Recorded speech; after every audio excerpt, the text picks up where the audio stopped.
Assalamualaikum warahmatullahi wabarakatuh. Kembali lagi di channel Radio Horor. Untuk kisah kali ini masih ada sebuah cerita dari tulisannya akun Twitter yang bernama @niskala_skala. Dan untuk kisahnya yaitu sebuah kisah yang berjudul Teror Pocong Pak Sumar. Dan sebelum kita lanjut ke ceritanya, tekan dulu tombol like video ini dan jangan lupa tekan juga tombol subscribe channel ini. Dan nyalakan juga lonceng notifikasinya agar tidak ketinggalan cerita-cerita lainnya dari channel ini. Dan buat teman-teman yang pengen membaca langsung ceritanya, nanti silahkan saja kunjungi linknya yang nanti akan saya sertakan di kolom deskripsi. Dan seperti apa untuk kisah kali ini? Langsung saja kita masuk ke ceritanya. Setelah Pak Sumar dimakamkan, seperti biasa, tradisi orang Jawa, keluarga Pak Sumar mengadakan tahlilan atau kenduri selama 7 hari berturut-turut. Selama 7 hari tersebut, semua berjalan lancar dan baik-baik saja tanpa ada hal yang terjadi. Setelah 7 hari berlalu, kejadian di luar nalar mulai dirasakan oleh beberapa warga di sekitar rumahku. Termasuk aku sendiri pun mengalaminya. Semua dimulai dari cerita Pak Darso yang mengaku telah dihantui oleh arwah Pak Sumar. Malam itu Pak Darso sedang bersiap-siap akan berangkat ronda. Jam menunjukkan pukul setengah 10 malam. Ketika baru membuka pintu di depan rumahnya, tiba-tiba perutnya merasa sakit dan ingin buang air. Akhirnya Pak Darso pun menutup kembali pintu rumahnya dan berlari menuju kamar mandi. Waktu itu istri dan anaknya sudah terlelap tidur. Kamar mandi Pak Darso tidak berada di dalam rumah, akan tetapi terpisah dari rumah. Jadi setelah pintu dapur, harus berjalan sekitar 5 meter untuk menuju kamar mandi. Di sebelah kamar mandi terdapat sumur yang biasa ditimba airnya untuk kebutuhan keluarga Pak Darso. Pak Darso buru-buru masuk ke kamar mandi karena perutnya sudah sangat mulas. Pak Darso pun sesegera mungkin menyelesaikan hajatnya karena teman-teman yang lain sudah menunggu di pos ronda. Namun ketika hendak membasuh menggunakan air, Pak Darso baru sadar bahwa ember di kamar mandinya kosong, yang berarti dia harus menimba di sumur terlebih dahulu. Akhirnya dengan terpaksa dia pun keluar dari kamar mandi dan mulai menimba air di sumur. Tiba-tiba Pak Darso mendengar suara laki-laki menangis terseduh-seduh. Terdengar sangat pilu dan sedih, suaranya begitu dekat. Pak Darso menghentikan timbaan airnya dan mencoba lebih seksama mendengar apa yang dia dengar. Dan benar saja, ada suara laki-laki menangis. Pak Darso curiga bahwa itu adalah anaknya yang nomor 1 yang menangis. Karena anak pertamanya adalah laki-laki bujang yang sudah duduk di kelas 3 SMK. Dia pun sedikit mengintip ke balik sumur karena sumur Pak Darso cukup tinggi, jadi tidak dapat melihat apa yang ada di balik sumur tanpa memutarinya. Ketika Pak Darso berjalan ke balik sumur, alangkah terkejutnya dia bahwa ternyata yang dia lihat adalah bungkusan kain putih sedang berjongkok dengan muka setengah hancur dan sangat mirip dengan Pak Sumar. Pak Darso pun langsung lari terbirit-birit menuju dalam rumah tanpa memperdulikan bahwa dia belum membasuh dengan air. Dia pun lari ke kamar membangunkan istrinya. Dek, bangun dek, ucap Pak Darso sambil mencoba mengatur nafasnya yang terengah-engah. Tangannya yang basah oleh keringat dingin menggoyang-goyangkan tubuh istrinya. Ada apa sih mas? Kamu kenapa kok terengah-engah begitu? Jawab istrinya dengan terkejut. Aku lihat pocong Pak Sumar di sumur dek, ucap Pak Darso terbata-bata sambil jari telunjuknya mengarah ke belakang rumah. Jangan ngawur mas, gak mungkin orang sudah mati bisa bangkit lagi, bantah istrinya kesal. Beneran dek, aku gak bohong, dia lagi jongkok di pinggir sumur sambil nangis, ucap Pak Darso masih meyakinkan istrinya. Alah, sudah mas, kamu itu mengigau, aku ngantuk, ucap istrinya sambil berpaling membelakangi Pak Darso. Pak Darso pun keluar dari kamar lalu menuju pintu depan dan bergegas ke pos ronda. Di sana sudah berkumpul teman-teman seperondanya. Di sana ada Pak Rusdi, Mas Hendi, dan Pak Salim. Mereka bertiga nampak sedang bermain kartu remi sambil merokok dan minum kopi. Kamu dari mana saja kok baru datang? Tanya Pak Salim yang pertama melihat kedatangan Pak Darso. Pak Darso tidak menjawab. Dia langsung duduk di samping teman-temannya Dia mengambil segelas kopi lalu meminumnya. Sementara teman-temannya masih asik bermain kartu. Kalian bakal pada percaya nggak kalau aku ngomong aku habis dikentayangi pocongnya Pak Sumar? Tanya Pak Darso spontan. Teman-temannya yang mendengar perkataan Pak Darso pun spontan tertawa terbahak-bahak. Mereka mengejek Pak Darso bahwa dia sedang mengigau dan berimajinasi. Sok, kamu ini kenapa sih? Datang-datang kok malah ngomong yang gak jelas. Kayaknya kamu ini kurang piknik. Ejek Pak Rusdi menertawai Pak Darso yang disambut tertawaan dari Mas Hendy dan Pak Salim. Pak, kayaknya kamu ini hanya kebayang-bayang sama Pak Sumar. Lah, orang dulu kan teman dekat kan Pak? Ucap Mas Hendy menengahi. Pak Darso hanya diam dengan ekspresi kesal kepada teman-temannya. Belum sampai Pak Darso menjawab, tiba-tiba duk, duk, duk. Ada yang mengetuk-ngetuk kayu bagian belakang pos ronda. Pak Darso dan lainnya pun terdiam sejenak, namun suara itu masih berulang-ulang. Suara apa itu? Pasti ada yang usil ini. Siapa yang di belakang? Jangan bercanda. Bentak Pak Salim kesal. Tidak ada jawaban, justru suara orang mengetuk-ngetuk kayu belakang semakin cepat dan kencang. Pak Darso pun ketakutan. Kayaknya itu Pak Sumar. Kayaknya dia nih. Ucap Pak Darso dengan bibir gemetar dan ekspresi ketakutan. Mereka pun sepakat untuk mengecek bersama-sama ke belakang pos ronda. Mereka berempat saling dorong satu sama lain agar menjadi yang paling depan. Akhirnya setelah sampai di bagian belakang pos ronda, yang mereka lihat adalah pocong yang sedang mengetuk-ngetukkan kepalanya di kayu bagian belakang pos ronda. Wajahnya setengah hancur ketika menengok ke arah Pak Darso dan ketiga teman-temannya. Mereka berempat pun lari tunggang langgang menuju rumah masing-masing, dan tidak ada yang berani keluar rumah lagi. Selepas kejadian tersebut, berita tentang arwah Pak Sumar yang gentayangan pun tersebar dengan cepat dari mulut ke mulut. Warga di sekitar rumahku pun menjadi sangat ketakutan dan tidak ada yang berani berada di luar rumah setelah maghrib tiba. Berita tersebut pun sampai di telinga Bu Sauda dan Mas Robi. Mereka tidak percaya dan tidak terima dengan kabar yang beredar di warga sekitar. Mereka mengaku tidak pernah sekalipun dihantui oleh arwah suami dan bapaknya itu. Akibat berita yang beredar, Bu Sauda dan Mas Robi memilih mengucilkan diri dari masyarakat.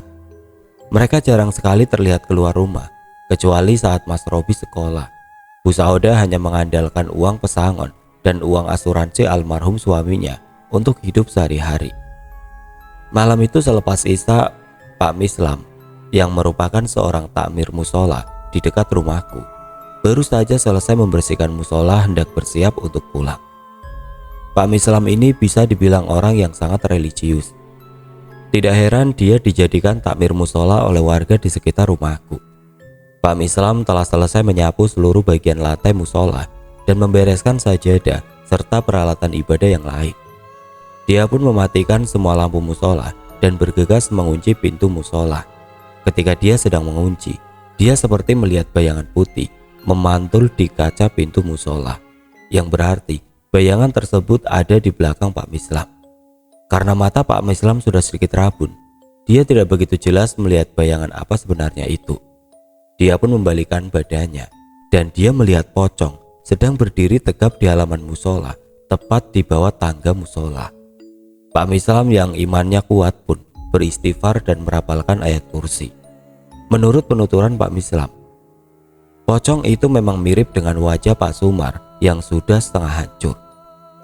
Terhitung sudah 7 kali Pak Mislam merapalkan ayat kursi, akan tetapi pocong itu bukannya pergi dan menghilang, justru menangis terseduh-seduh. Pak Mislam pun mencoba bertanya, "Kamu ada keperluan apa? Kok mengganggu warga sini?" Tanya Pak Mislam kepada pocong tersebut. Pocong itu tidak menjawab dan tetap menangis. "Kalau kamu gak mau bilang, ya sudah, saya pamit mau pulang dulu," ucap Pak Mislam seraya berlalu meninggalkan pocong tersebut. Baru beberapa langkah Pak Mislam berjalan, Pak Mislam menengok ke belakang dan sosok tersebut sudah menghilang. Pak Mislam pun mulai merasa merinding dan mempercepat langkahnya menuju rumah, lalu menceritakan kejadian yang baru saja dia alami kepada istrinya. Keesokan paginya istri Pak Mislam menceritakan kejadian yang dialami oleh suaminya kepada para tetangga. Ibu-ibu yang kebetulan sedang berbelanja sayur bersama. Ya Allah, kok bisa ya almarhum Pak Sumar gentayangan? Kenapa kok nggak tenang di alam sana? Tanggap salah satu ibu yang sedang berbelanja ketika selesai mendengar cerita istri Pak Mislam. Iyoi, padahal Pak Sumar dulu orangnya baik ya. Ya walaupun emang jarang berkumpul dengan tetangga, tapi seenggaknya nggak pernah bikin tingkah yang macam-macam, sahut ibu yang lain. Pagi-pagi buta, sekitar pukul 2:30 pagi, Bu Misem, seorang pedagang sayur keliling, dia hendak berangkat ke pasar besar di kota. Karena dia berdagang menggunakan sepeda ontel dengan keranjang di samping kanan dan kiri, maka mau tidak mau dia harus berangkat lebih awal ke pasar agar masih mendapatkan sayur-sayuran segar dan lengkap. Bu Misem ini rumahnya ada di atas rumahku agak jauh, hampir di dekat hutan karet. Jadi ketika dia berangkat dan pulang, dia selalu menuntun sepedanya. Kebetulan di sebelah barat rumah Pak Sumar persis merupakan jalan kecil alternatif menuju desa sebelah yang mengarah langsung ke pasar. Jalan tersebut hanya berkapasitas satu pengendara sepeda atau sepeda motor. Jika berpapasan pun akan sangat sulit sekali, saking sempitnya jalan itu. Dan Bu Misem memang selalu lewat jalan tersebut ketika pergi dan pulang dari pasar. Saat dia sampai di sebelah barat rumah Pak Sumar, dia merasakan hawa yang lebih dingin dari sebelumnya. Bulu kuduknya pun berdiri, dia berusaha mempercepat langkahnya. Karena perasaannya benar-benar tidak enak, dia memutuskan untuk menaiki sepedanya. Jalan di situ masih turunan, jadi bisa melaju tanpa perlu dikayu. Bu Misem melaju beberapa meter sebelum ada yang menghadang.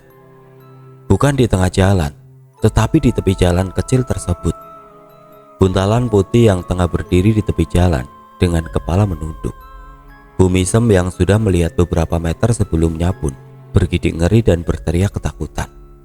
Sepeda yang dinaikinya oleng dan akhirnya terjatuh tepat 1 meter sebelum sosok itu berdiri. Kepala Bu Misem menghantam batu yang cukup besar. Awalnya dia masih sadar, namun matanya sudah berkunang-kunang. Dengan setengah kesadarannya, Bu Misem mendengar suara laki-laki berbicara dengan nada yang sedih. "Mbak, tolongin aku, Mbak," ucap sosok tersebut. Setelah itu Bu Misem pingsan dan baru ditemukan oleh warga yang hendak ke kota saat hari mulai terang. Bu Misem dibawa ke rumahku. Karena rumahku adalah yang paling dekat kedua dari lokasi kejadian. Sebenarnya lebih dekat dengan rumah almarhum Pak Sumar, namun karena Bu Saoda dan Mas Robi tidak pernah keluar dari rumah, warga pun tidak enak hati jika harus mengganggunya. Aku yang melihat Bu Misem pingsan dengan sedikit luka di dahinya terkejut. Ibuku mengambilkan air putih hangat dan minyak kayu putih. Bu Misem diberi minum dan beberapa saat kemudian tersadar. Dia sangat ketakutan dan badannya gemetar. Tidak lama setelah itu, suami Bu Misem datang untuk menjemput karena memang ada satu warga yang memberi kabar kepada suami Bu Misem di rumah. Saat suaminya datang, Bu Misem menangis sejadi-jadinya sambil memeluk suaminya. Dia meracau tidak jelas, seperti ingin menceritakan sesuatu, tetapi masih sangat ketakutan. Setelah ditenangkan oleh suaminya, akhirnya Bu Misem bisa bercerita walaupun dengan sedikit terbata. "Tadi waktu aku lewat di barat rumah Pak Sumar, ada pocongnya Pak Sumar menghadangku di jalan itu. Aku ya ketakutan banget, terus oleng, terus jatuh. Aku sempat teriak-teriak, tapi jam segitu belum ada yang bangun sih," jelas Bu Misem sambil mengelap sisa air matanya. Beberapa warga yang berkerumun di rumahku dan mendengar cerita Bu Misem pun mulai geram dengan gangguan yang dilakukan almarhum Pak Sumar yang mulai merugikan warga. "Wah, kalau begini terus, bisa-bisa semua warga di sini bakal diganggu. Kalau sampai bikin warga terluka, ya mau gak mau, kita harus ambil tindakan," teriak salah satu warga dan disetujui oleh warga yang lain. Namun Bu Misem kembali angkat suara. Sebentar, bapak-bapak, ibu-ibu. Tadi itu waktu aku sudah mau pingsan, aku sempat mendengar pocongnya ngomong, 'Mbak, tolongin aku, Mbak,' gitu coba. Apa jangan-jangan ada yang tidak beres?" ucap Bu Misem menenangkan warga. Warga di situ terdiam sejenak dan saling pandang satu sama lain. Mereka pun bertanya-tanya ada apa sebenarnya. Tidak berselang lama, Bu Misem dan suaminya pamit untuk pulang dan mengucapkan terima kasih kepada keluargaku karena telah menyediakan tempat untuk menolongnya. Sedangkan warga yang lain satu persatu membubarkan diri dengan pertanyaan yang masih mengganjal di pikiran mereka masing-masing. Selepas sholat maghrib, aku diperintah ibu untuk membeli gula di warung. Kebetulan warung terdekat dari rumahku ada di atas sekitar 20 meter. Awalnya aku menolak karena takut, akan tetapi ibu memaksa. Aku pun luluh karena aku kasihan melihat ibu yang sedang menidurkan adikku. Sementara seharian tadi ibu sudah lelah bekerja, aku pun pergi ke warung sendirian. Jalanan sangat sepi malam itu karena seperti yang sudah aku bilang, sejak ada kabar yang beredar tentang arwah Pak Sumar Gentayangan, tidak ada warga yang berani berada di luar rumah setelah maghrib tiba. Aku setengah berlari menuju warung. Beruntung warung masih buka, walaupun sudah tertutup setengahnya. Aku pun membeli gula, lalu bergegas pulang. Di jalan pulang, aku lagi-lagi setengah berlari. Aku melewati 2 rumah warga dan 2 kebun milik warga.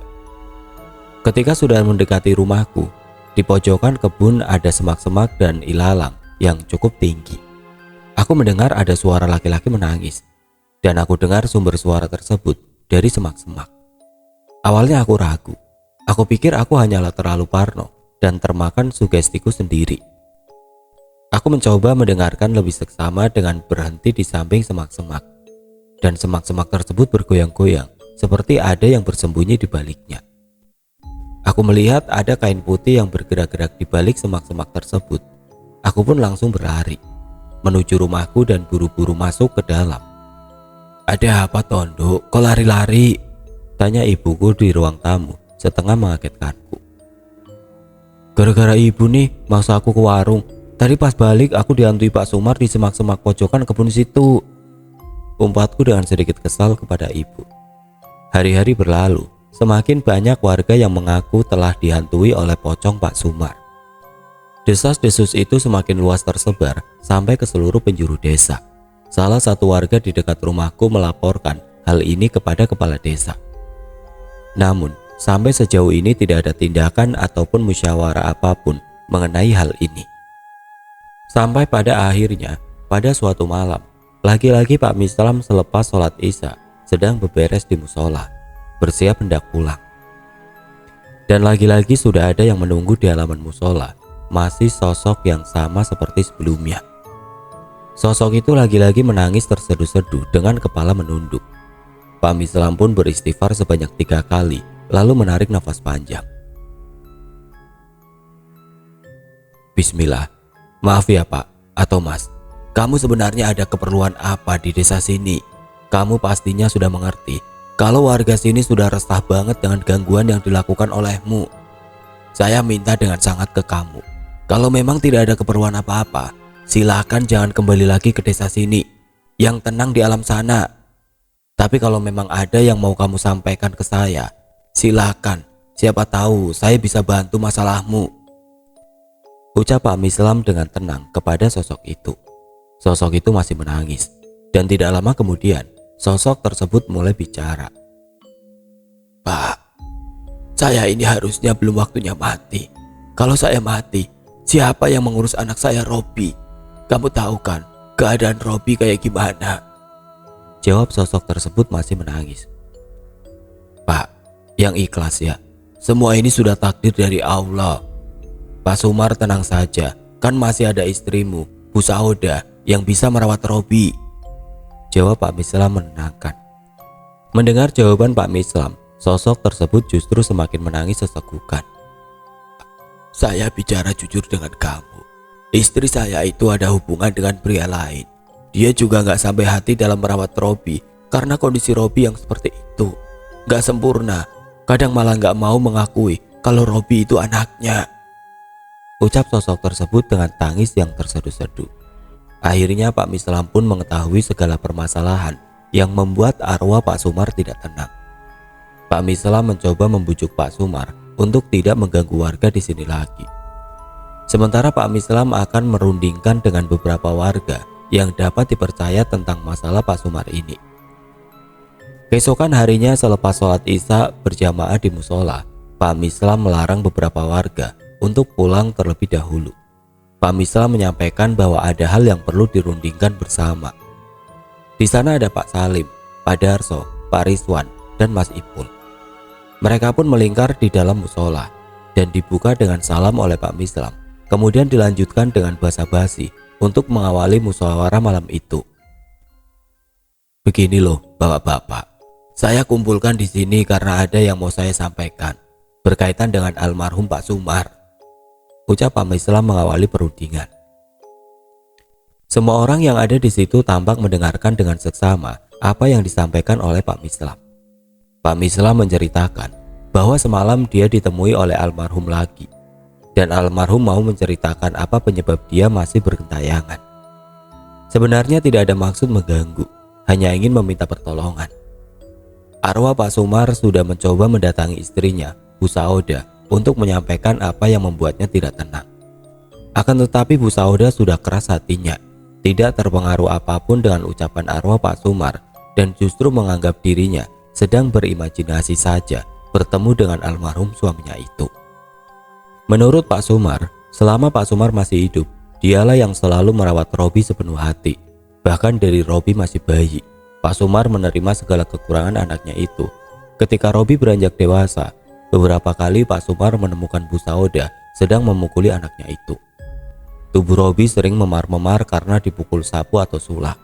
Kadang jika Pak Sumar sedang ada urusan pekerjaan keluar kota, Robi tidak diberi makan. Karena Pak Sumar memiliki sebuah usaha jual beli barang dan bisnisnya sudah lumayan berkembang, akhirnya mengharuskan dia sering ke kota untuk bertemu dengan klien-kliennya. Ketika Pak Sumar pulang dari kota, tidak jarang dia menemui Robi dalam keadaan demam dan sakit karena kelaparan dan dehidrasi. Pak Sumar sempat akan memperkerjakan orang khusus untuk merawat Robi ketika dia pergi ke kota. Akan tetapi istrinya selalu melarang dan selalu berjanji tidak akan menyakiti Robi lagi. Namun nyatanya selalu berakhir sama. Sampai suatu ketika Pak Sumar memergoki Bu Sauda sedang berteleponan dengan seorang laki-laki dengan panggilan yang mesra. Akan tetapi, karena Pak Sumar ingin menjaga perasaan Robi, akhirnya Pak Sumar memilih untuk pura-pura tidak tahu istrinya itu selingkuh. Semenjak Pak Sumar meninggal, Bu Sauda dan Robi memang sangat jarang terlihat keluar rumah. Robi hanya keluar ketika dirinya sekolah, itu pun selalu dipesankan ojek oleh Bu Sauda untuk mengantar jemput Robi. Memang beberapa kali aku melihat Mas Robi di sekolah belakangan ini, badannya semakin kurus dan tidak terawat. Sementara Bu Sauda, sangat jarang ada warga yang melihat batang hidungnya. Almarhum Pak Sumar menceritakan bahwa sejak dirinya meninggal, Robi semakin sering disiksa oleh istrinya. Bahkan Bu Sauda sering berhari-hari tidak pulang ke rumah hanya karena berkencan dengan selingkuhannya. Di situ aku baru tahu, berarti Mas Robi pun sering membolos sekolah. Pak Sumar hanya ingin meminta pertolongan kepada warga di sekitar rumahnya agar membantu menjaga Robi dan membantu selalu menasihati istrinya agar berubah. Selesai Pak Mislam menyampaikan seluruh cerita yang dia ketahui dari almarhum Pak Sumar, warga yang berunding pun memutuskan untuk merawat Robi secara bergotong royong dengan cara setiap hari membawakan makanan untuk Robi dan rutin mengecek keadaan Robi. Akhirnya mulai keesokan harinya, warga bergantian ke rumah Bu Sauda membawakan makanan untuk Robi. Karena Bu Sauda ketika ada warga yang berkunjung ke rumah selalu berlagak baik kepada Robi, sangat berbeda dengan yang diceritakan almarhum Pak Sumar. Semenjak perundingan itu, Pak Sumar tidak pernah lagi menampakkan dirinya lagi. Prinsip warga di sini, yang terpenting, warga sudah berusaha membantu merawat Robi semampunya.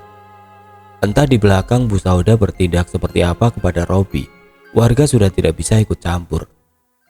Beberapa bulan kemudian Bu Sauda menikah lagi dengan laki-laki yang Pak Sumar sebut sebagai selingkuhan Bu Sauda. Lambat laun sekitar 2 tahun kemudian, Robi meninggal dunia.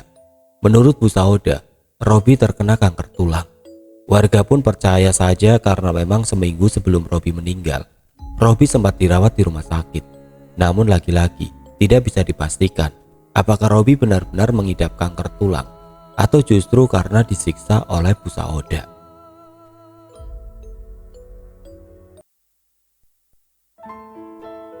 Oke teman-teman, sekian untuk cerita kali ini. Semoga apa yang sudah saya sampaikan dalam kisah ini dapat dijadikan pelajaran untuk kita semua. Dan buat teman-teman yang baru bergabung, jangan lupa untuk like, komen, share, serta subscribe channel ini. Dan nantikan kisah-kisah horor berikutnya tetap di channel Radio Horor. Wassalamualaikum warahmatullahi wabarakatuh.